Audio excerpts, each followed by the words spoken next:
All right, and we are back. If you were just joining us, you were listening to This is Cannabis on XRAY FM, the show that takes an insider look at the Oregon cannabis scene. My name is Lee Henderson, and with me in the studio is my co-host Emma Chasen, and our guest today is Dr. Adie Rae, academic neuroscientist and science maven at Smart Cannabis. Thank you for staying with us. My pleasure. Thank you, as always. It seems irresponsible and almost dangerous to me that the entire economic model of the industry that seems to have developed over the last few years, at least here in Oregon, is predicated on this a notion or equation that higher potency fetches premium price. Emma and I have always sort of contended on this show that this was like a facile and very frustrating fact due to the kind of polydynamic nature of cannabis, and and then you add in this new layer that are of sort of understanding that is coming out, and this seems to spell to me like real trouble for the industry. I was thinking, I was joking to myself kind of as we were talking, like the title of this episode should be like "Smoking Weed is Bad," but it's not bad, and that's why that's why I asked you here, or we asked you here to do this show, is because it seems like this could really be troublesome, or for the industry from the public health perspective, let's say, but then from like the kind of the politics of it, you know what I mean? Like it's how this all works, in my opinion. This is not helpful at all. Right. So I wanted to sort of open up the conversation and say, like, what can we do about all of this? Yeah. Well, I think before we start with what can we do, we can kind of, we talked a little bit about how we got ourselves into this mess, and the way that I often think about this is that these high potency products really are an experimental drug. If we look at all of the things we know about cannabis, everything we have spent the last few decades, systematically characterizing with grants and with research programs, what we have been studying is the cannabis from, China from 5,000 years ago, which is nothing at all like the very potent frankenflowers that we see on the shelf. Now. Exactly. Right. So a lot of what we understand about cannabis, both its clinical use and its, sort of pharmacology at the cellular level, we understand those things from the perspective of a low potency product. Very frequently, I like to say that, we did clinical trials, phase 1 clinical trials with cannabis in China 5,000 years ago. That is, it is safe for most moderately healthy people, but that kind of cannabis is not the kind of cannabis that most dispensaries are stocking. Right. That understanding has not caught up to where we are now. Exactly. And so, we do have some history of potent products, like Lebanese hash has been around for hundreds of years. We definitely have, this kind of preparation it has a very rich history in some parts of the world. But, again, that's a very precious product. It was a religious product, a ceremonial product. And it was not typically, wake up at 9 o'clock in the morning every day and have your dab before you, get on with your day. So I really like to take a step back and think about these potent products as truly experimental. We don't know what we're doing here. We do know a lot about low potency products, which is that they are pretty safe. They are pretty useful. There are undeniable medical benefits. There are undeniable, enjoyable states of altered consciousness that are possible. Right. But you can still have that medical benefit. You can still have those enjoyable experiences without taking all of the health risks on board. It goes back to what I was saying about, the market seems to have been set up by heavy users for heavy users, and how frustrating I find that. For sure. And, now that we are in this situation, if we had a blank slate like these other, states that are just coming on board with their, legal programs, if we had a blank slate, we would probably do things differently, because there are lots of consumers out there who are excluded from engaging in cannabis at all because there aren't any products for them. Right. I have many close colleagues who are in the cannabis industry who absolutely cannot partake because there simply aren't products that are low enough potency for them to enjoy. Right. Exactly. So if we there are a number of things that we need to do to fix this situation. One is that we need to determine what products are actually useful and are actually valuable. We know that for some people, these high potency products are useful and valuable, and that's the only thing that they want. Yeah, let me interrupt you right there and just say, like, in our first topic, our first segment, we were talking about dabbing, and it may have seemed like we were kind of coming down on it pretty hard. I will say I have friends who have medical issues, like, ulcerative colitis and things like that find dabbing that specifically dab for that issue. And so, I mean, we don't mean to cast too much judgment. We're just trying to educate. We're trying to Exactly. Sorry. Elucidate that just those forms of consumption have higher risks associated with them. And that there is scientific evidence for that. For sure. And that's not to say that there are no benefits for them or not any benefits for, the most people who use them. But there are, you're absolutely right in that the way that the Oregon market and to some extent the California market and Washington and Colorado, all of these markets are largely set up as a legacy from the black market, which was all of these potent products. So the people who were already consumers prior to legalization are still consumers post legalization. And so, now that we no longer have that requirement, that barrier of like, okay, we can only buy the dank because it's the only thing available. Right. What else is possible? So asking that question, like, what is useful to people? What's enjoyable to people? Because, I often think about, it's very common for us to, like, in the summer, go over to a friend's house. They've got a pool. All the adults have a beer in their hand and the kids are in the pool. Great. It's much more rare that you would be in that same situation with your family and you're passing around a J. Nobody's, I certainly would not be comfortable taking a hit of a J and then sitting and trying to watch my kid in the pool. That's just not safe. So it would be a lot safer if I had a very low potency product that had a very subtle shift, like maybe a half a glass of wine or a half a PBR. If I had that very subtle shift that, was very short term, where I could still have, all of my cognitive function and my motor responses and be able to be in a safe environment. Be on the clock, as it were, as a parent or what have you. Yeah. Exactly. So that's how I feel about it too. So what does that product look like? Right. What if it's a flower? We've talked about this a lot. Yeah. As a flower, what percent THC is that for me, which might be different than for someone else. Yeah. And so 8%, I think. That's the number that's the dart I'm going to throw at the board. And for me, it's probably 6 or 3, right? So, but we don't really know. So if we had 8 and 6 and 3 and 1 and hemp, then we would have the ability to figure out what is the watching the kids in the pool weed, right? So those products don't exist, and there are many more uses for cannabis than we're currently, putting it to use for. Because right now we have like this bucket of products that can only really has a limited range of behaviors and situations that it enables.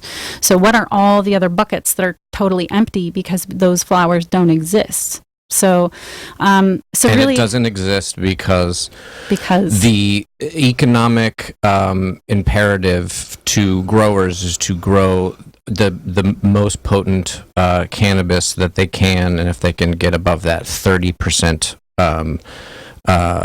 threshold, that guarantees a wholesale sale to retail. Yes. And retail is uninterested in anything under, I would say, I don't know. I would think by and large retail is uninterested in anything under, what'd you say, 24%, 22? I mean, you'll get a lot lower price for it. And so when you introduce this segment of like if really you're able to sell it at all. Exactly. Of really spelling real trouble for the industry. I mean, there are many points to it, not only the public health, not only the political kind of public perception in regards to the stigma, the respectability but politics. Also in the actual like functioning of the industry and preserving the genetic diversity of these chemovars. We haven't even talked about that. Yeah. This kind of breeding with a focus on one analyte, the one analyte THC, and just seeing how much you can produce from one flower, you inevitably have to lose some diversity in your other compounds to increase that area of the pie chart for this one particular analyte. And you may have to sacrifice also mold resistance and fungal resistance and other things built into cannabis's genome that create the most therapeutic effect if we're pulling from the ensemble effect that all of these compounds actually can produce the most efficacious experience for a consumer. And so that is another big piece of this to me. And, historically, it makes sense that a wholesaler would value these flowers more because last quarter, that's what sold. The quarter before that, that's what sold. The quarter before that, that's what sold. So historically, it makes sense to say, okay, like based on the only data we have, this is what is valuable because this is what will sell. But that is a sort of retroactive look at what might be valuable this quarter right now. So if we look to the future, if we attempt to forecast the trends, what are the trends that are coming? So, there probably is still going to be some segment of the market that does buy these potent products. Right. Great. So let's keep them on the shelf. But what else? Yes, and. So if we attempt to do some trend forecasting, we're like, who's getting left out? We know that we have tourists. We just need a Budweiser. We need something that everyone can consume. It's palatable. It's enjoyable. It's not going to cause any adverse effects. Let's get a Budweiser on the shelf. And as long as you don't have 8 of them, you're going to be okay. And so let's think about, okay, well, we have our Budweiser, now we have our Corona, and now we have our, generally palatable things that are good for most people. And then we can start to get into more niche markets, right? So what's going to sell for women? Because, there's probably some sex differences in what women like and what men like because, our bodies respond differently to these compounds. There are different needs. There are different use cases. There's the watch the kids in the pool weed. There's the go to the concert weed. There's the, go to yoga and still go to work afterward weed. So, if we look at what is the future, what lifestyles are out there and how does cannabis fit into those lifestyles and what kind of cannabis is that? So that requires a much more sophisticated model, right? We can't just look at historic trends and then base wholesale prices on those historic trends. We have to base wholesale prices on what is possible and probable, and that's a much, much trickier position to put the wholesaler in, the retailer in, and we have to kind of take this leap of faith that those consumers will actually be there. So we need to close this loop of like the consumer needs to demand genetic diversity, chemotypic diversity. They want options. They have to say, I'm not going to shop there anymore because they only sell the Frankenflowers. So we have to have the demand for diverse products, and some of those will continue to be potent products, but we also have to have the supply. The cultivator has to have an incentive to continue planting that beautiful 6% THC flower. That takes 3 months from seed to being finished up to. It's low yielding. It needs hand holding. It's a very wonderful wild creature, but it takes a lot more effort or more resources. They have to have an incentive to keep planting that flower.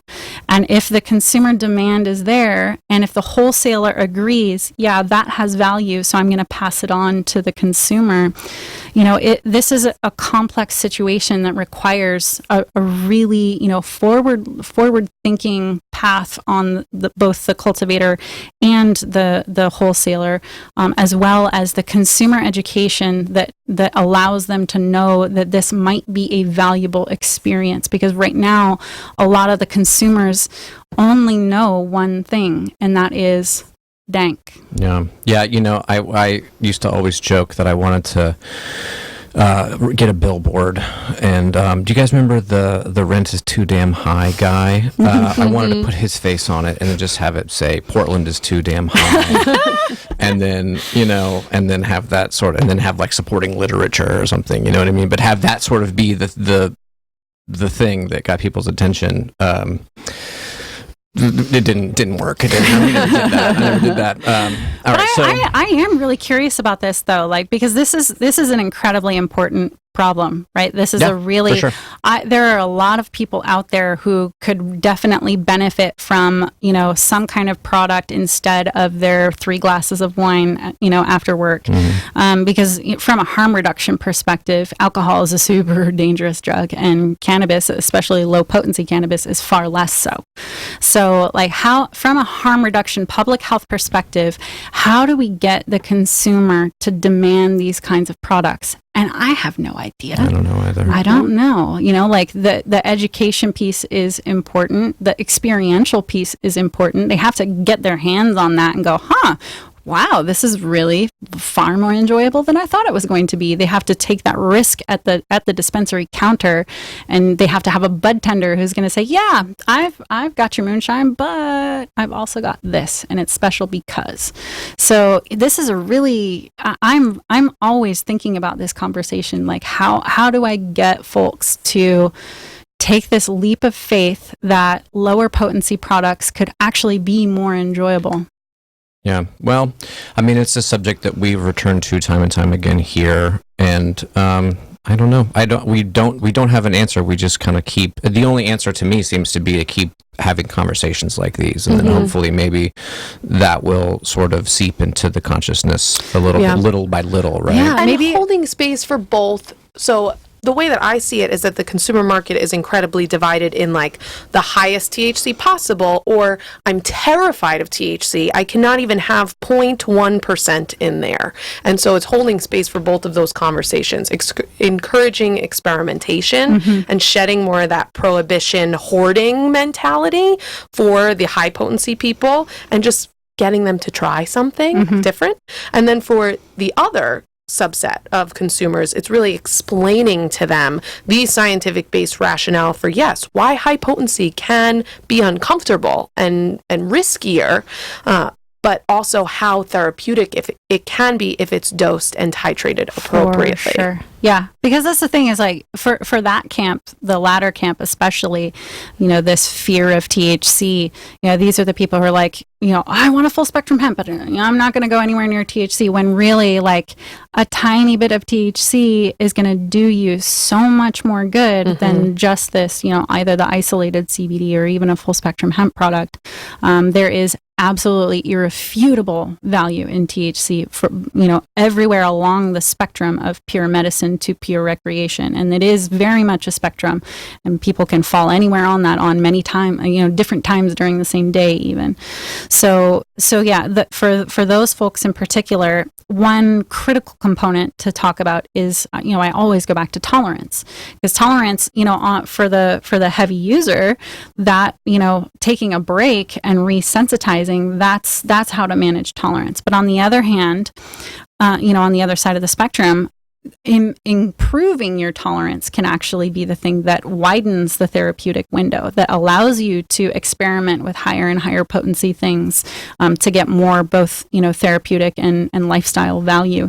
So managing tolerance in a way that's responsible on both ends of the spectrum is really important, and that's something that like the fear-based novice user rarely gets the opportunity to have that conversation. Like no, like just start 3 days in a row at nighttime, so you just sleep through it, let your body build up its responses, and then you're going to set yourself up on a path to have an even better time, because you're up and over that threshold. There's nothing to fear anymore. Your body's used to it. Cool. Interesting. Yeah. We're going to have to go in a second. I guess my last thought here it would be my one prescription for this would be for some of these bigger companies, these more well capitalized companies that are coming in on the production side, could be to be the people who take this leap of faith and put some marketing dollars behind why they're doing it, because they're the people who can afford to have these things sit on shelves or what have you. They can because this isn't, we're not we're obviously not criticizing sort of the production community, who are by and large nickel and diming everything at this point as far as their livelihoods go, and they can't afford to take that leap of faith, right? Like there's no but perhaps some of these bigger companies that are coming into Oregon or whatever, just sort of nationally, could could do that, and also explain why. Yeah. And it's unfortunate too, is because some of these smaller craft producers are the ones that have historically for generations been producing exactly the kinds of flowers we're talking about. Right. Moderate potency, full spectrum of terpenes, really interesting, unique genetics. These are the guys who have the really interesting flowers. So it's ironic that the people with the most beautiful products are the ones who can't take the risk to put those products to market. Yeah. So I certainly hope that they've still got them in a little, mother room or something. Sure. Seed bank. Yeah. Keep your seeds. I also, just like we have this like 710, like Dabber's Day or whatever, like I think that, a lot of the kinds of the phenotype of the products we're talking about maps really well onto sun-grown products. We're talking about relatively low potency. When you're under the sun, there's only so much you can control, and there's only so much you can force that plant to pump out. So even if part of it is just the baby step is getting the consumer to celebrate sun-grown, that's the introduction into lower potency products with a full range of therapeutic and cool molecules. So I don't know, maybe we just need more sun-grown celebration. All right, let's leave it there. Dr. Adie Rae, Smart Cannabis, thank you for joining us. Thank you. Certainly. This was great. Yeah, it's great. Thank you, as always. Thank you. Yeah. We have to leave it there. You are listening to This is Cannabis on XRAY FM, and we'll be right back.